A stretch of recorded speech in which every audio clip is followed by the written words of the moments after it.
Hello' everyone আমি আজি 2026 চনৰ এটা ইম্পৰ্টেণ্ট বা লেটেষ্ট এডভাৰটাইজমেণ্টৰ বিষয়ে কথা পাতিম যিটো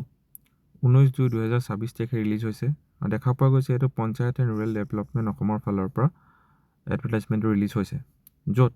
প্ৰায় 1508টা ভেকেঞ্চিজ দেখা পোৱা গৈছে এই ভিডিঅ'টিত আমি আগলৈ ভেকেঞ্চিজটোৰ ওপৰত প্ৰিভিয়াছ ইয়াৰ কুৱেশ্যনছ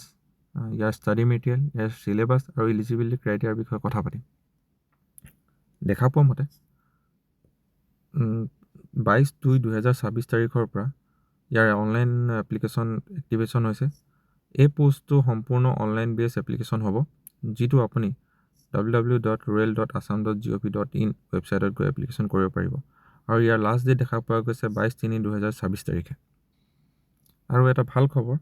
যে ইয়াত কোনো ধৰণৰ এপ্লিকেশ্যন ফিজ দৰকাৰ নহয় এইটো 100% ফ্ৰী অফ কষ্ট হয় আহক আমি আগলৈ চাওঁ এই পোষ্টটোত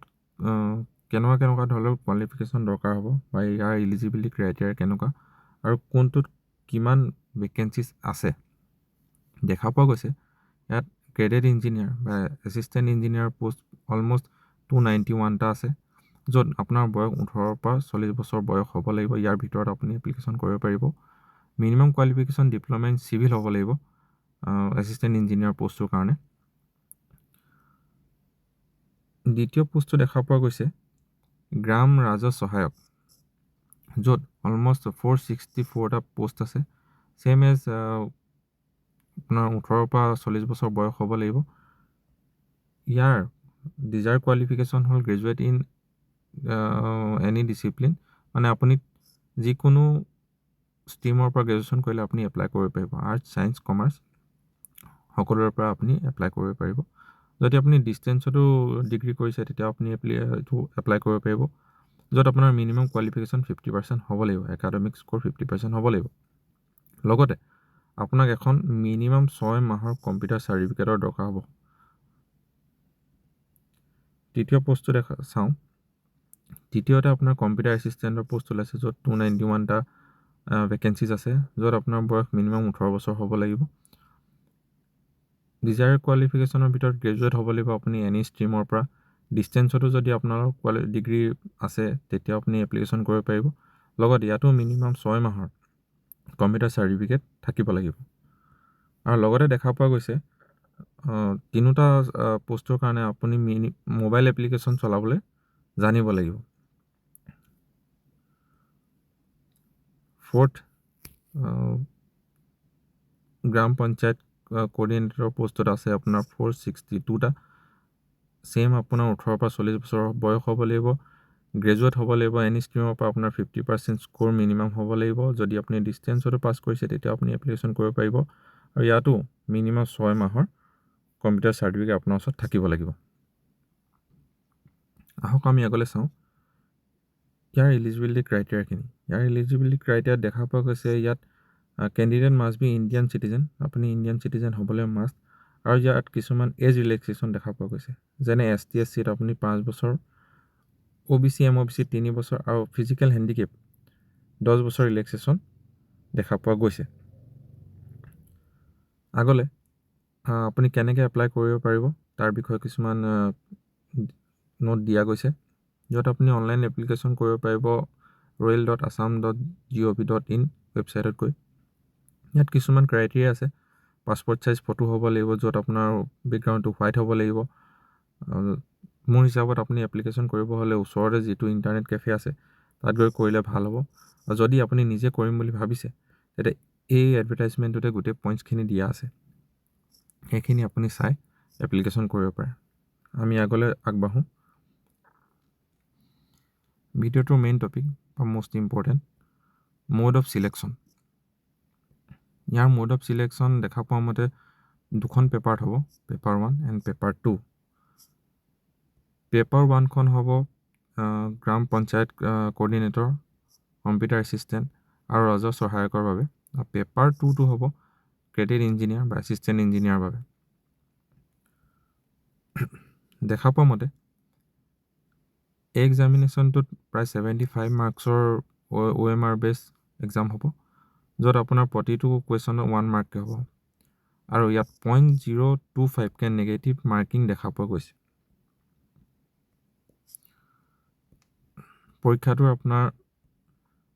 2 ঘণ্টাৰ হ'ব OMR বেছ। আহক এতিয়া আমি ইয়াৰ চিলেবাছখন একবাৰ চাই লওঁ। দেখা পোৱা মতে চিলেবাছত আপোনাৰ ডমেইন নলেজ মানে আপুনি যিটো ষ্ট্ৰীমৰ পৰা এপ্লাই কৰিব, আৰ্টছ, ছায়েন্স বা কমাৰ্চ, তাৰ ওপৰত বেছ কৰি কুৱেশ্যনছ দেখা পোৱা যাব। কম্পিউটাৰ প্ৰফিচিয়েঞ্চি, য'ত আপোনাৰ জেনেৰেল কম্পিউটাৰ ছায়েন্সৰ ওপৰত কিছুমান কুৱেশ্যনছ দেখা পোৱা যাব। তৃতীয়, লজিকেল ৰিজনিং এপ্টিটিউড কম্প্ৰিহেনচিভ, মানে ৰিজনিঙৰ ওপৰত বা মেথছৰ চিম্পল মেথছৰ ওপৰত কিছুমান কুৱেশ্যনছ আহিব। Fourth, history and culture of Assam and India, Bharat আৰু অসমৰ হিষ্ট্ৰী এণ্ড কালচাৰৰ বিষয়ে কিছুমান জেনেৰেল নলেজৰ কুৱেশ্যনছ হ'ব। ফিফথ, জেনেৰেল নলেজ, মানে ভাৰত আৰু অসমৰ জেনেৰেল নলেজৰ ওপৰত কিছুমান কুৱেশ্যনছ আহিব। আমি এই বিষয়ত কিছুমান ই-বুক ৰেডি কৰিছোঁ, য'ত আপোনাৰ নেশ্যনেল ৱাইজ GK বা ভাৰতৰ GK, জিঅ'গ্ৰাফী, হিষ্ট্ৰী গোটেইখিনি নোট ইয়াত দিয়া গৈছে। অসম GKৰ ওপৰত কিছুমান নোট আমি বনাইছোঁ, বা কম্পিউটাৰ বেছ যিখিনি কম্প্ৰিহেনচিভ বা কম্পিউটাৰ বেছ কুৱেশ্যনছ হ'ব, MCQ টাইপ, বেছিক কম্পিউটাৰৰ পৰা আদি কৰি আপোনাৰ হাৰ্ডৱেৰ ছফ্টৱেৰ গোটেইখিনি ইয়াত আমি MCQ টাইপৰ কিছুমান কুৱেশ্যনছ বনাইছোঁ, যিটো আপুনি আমাৰ ডেছক্ৰিপশ্যনত ইয়াৰ লিংক দিয়া গৈছে, আপোনালোকে এবাৰ চেক আউট কৰিব পাৰে। নেক্সট ইয়াত দেখা পোৱা গৈছে এই এক্সামিনেশ্যনটো 2টা ফেজত হ'ব, য'ত আপোনাৰ 75 মাৰ্কছ ৰিটেন হ'ব, দেন 25 মাৰ্কছৰ ভাইভা হ'ব। 100 মাৰ্কছৰ টোটেল কুৱেশ্যনছ হ'ব। 25 মাৰ্কৰ যিটো ভাইভা হ'ব, এইটো দুইখন পেপাৰৰ কাৰণে হ'ব, মানে আপুনি গোটেইকেইটা পোষ্টৰ কাৰণে 25 মাৰ্কৰ ভাইভাৰ কোৱালিফাইড হ'ব লাগিব। দেন আমি আগলৈ যাওঁ। দেখা পোৱা গৈছে ইয়াত কেনেকৈ এপ্লাই কৰিব লাগিব বা ইয়াৰ আগৰ ইনফৰমেশ্যনছখিনি আপুনি কেনেকৈ পাব। এপ্লাই কৰাৰ পিছতে আপোনাৰ SMS থ্ৰুৱেদি বা টেক্সৰ থ্ৰুৱেদি আপোনাক একনলেজ কৰা হ'ব। এডমিট কাৰ্ডৰ আপোনাৰ এক্সামিনেশ্যন ডেট এণ্ড টাইম, আপোনাৰ ভেনিউ গোটেইখিনি এডমিটৰ থ্ৰুৱেদি আপোনাক জনোৱা হ'ব। এডমিট কাৰ্ডখন আপোনালোকে ডাউনলোড কৰিব পাৰিব rural.assam.gov.in পৰা। আগলৈ ইয়াৰ কিছুমান এক্সামিনেশ্যনটোৰ ওপৰত বেছ কৰি কিছুমান জেনেৰেল ইনষ্ট্ৰাকশ্যন দেখা পোৱা গৈছে, য'ত আপুনি CBT এক্সামৰ ওপৰত কেনেকৈ কি কৰিব লাগিব আৰু এক্সামিনেশ্যনটোৰ ওপৰত বেছ কৰি কোনো TA বা DA দিয়া নহ'ব, তাৰ বিষয়ে ক্লিয়াৰলি নোট কৰা হৈছে। আমি আগলৈ আগবাঢ়োঁ। এজ পাৰ দিছ এডভাৰটাইজমেণ্ট, ইয়াত কোনো অফিচিয়েল PDF ৰিলিজ কৰা হোৱা নাই বা অফিচিয়েল চিলেবাছ ইয়াত কোনো দিয়া হোৱা নাই। আমি ইয়াৰ প্ৰিভিয়াছ ইয়াৰ কুৱেশ্যনছৰ ওপৰত বেছ কৰি বা প্ৰিভিয়াছ ইয়াৰ এক্সামিনেশ্যনৰ ওপৰত বেছ কৰি কিছুমান ষ্টাডি নোটছ ৰেডি কৰিছোঁ, আৰু ইয়াত দিয়া একনলেজৰ ওপৰত বেছ কৰি কিছুমান আমি ষ্টাডি মেটেৰিয়েল ৰেডি কৰা হৈছে, যিবোৰ আমি মোৰ ডেছক্ৰিপশ্যনত ইয়াৰ কিছুমান লিংক দিয়া হৈছে, বা আপোনালোকে এইটো এবাৰ চেক আউট কৰিব পাৰে। আগলৈ চাওঁ। আগলৈ ইয়াৰ কিছুমান ইনষ্ট্ৰাকশ্যন দিছে, কেনেকৈ এডভাৰটাইজমেণ্টটো আপোনালোকে এপ্লাই কৰিব পাৰিব। এপ্লাই কৰিবৰ কাৰণে এডভাৰটাইজমেণ্টটো এবাৰ চাব লাগিব। ইয়াত কিছুমান স্কেন ফটো কপি লাগিব, য'ত আপোনাৰ হোৱাইট বেকগ্ৰাউণ্ড হ'ব লাগিব, JPEG ফৰ্মেটত হ'ব লাগিব। এইখিনি আপোনালোকে এপ্লাই কৰিবৰ কাৰণে নিজেও কৰিব পাৰে, বা ওচৰতে থকা ইণ্টাৰনেট কেফেত গৈ মেলি কৰিলে মোৰ হিচাপত ভাল হ'ব। আৰু ইয়াৰ ষ্টাডি মেটেৰিয়েলখিনি বা ইয়াৰ